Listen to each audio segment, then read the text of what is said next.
God speaks, a bush burns, a mission is given, and Moses hesitates, not because he doesn't hear, but because he doesn't believe. This is not just a story about calling.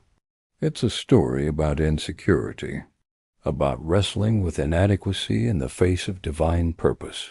Welcome to Faith Unfolded. Today we explore Moses' excuses, wrestling with insecurity.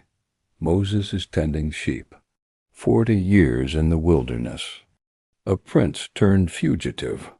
A man who once tried to help and failed. Then he sees it, a bush on fire, yet not consumed. He turns aside. God calls his name and gives him a mission.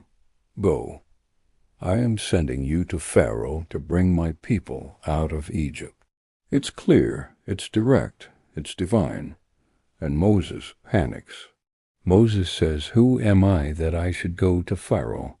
He's not asking for strategy. He's questioning identity.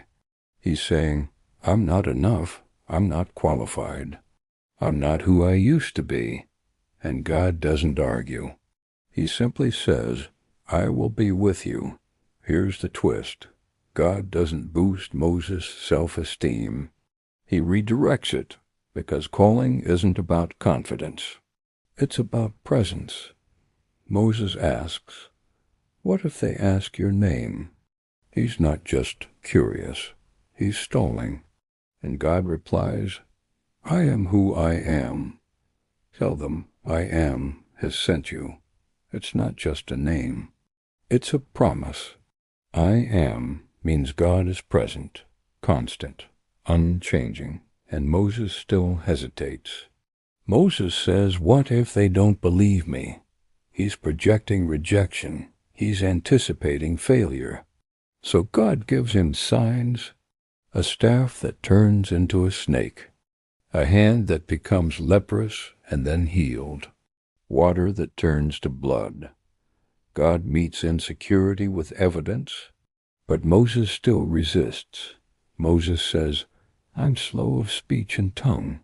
He's saying, "I'm not gifted. I'm not articulate. I'm not the right fit." And God replies, "Who made your mouth? Who gives speech?" Here's the twist. Moses is arguing with the Creator about his own design. And God isn't offended. He's patient. He's persistent. Finally, Moses says, "Please send someone else." It's not about logic anymore. It's about fear. And God's anger burns. But even then he provides Aaron, a spokesman, a partner. Because God doesn't abandon the insecure. He equips them. Here's the twist. Moses' excuses didn't disqualify him. They revealed him. They showed his humanity, his wounds, his fear. And God didn't reject him. He worked with him. He walked with him. Because insecurity isn't a barrier to calling. It's an invitation to trust. We all have excuses. I'm not ready. I'm not gifted. I'm not worthy. I'm not enough. But God doesn't call the confident. He calls the willing. And when we wrestle with insecurity, we're not alone. We're standing where Moses stood, on holy ground, with trembling hands, and a burning bush before us. God doesn't shame Moses. He doesn't cancel the mission.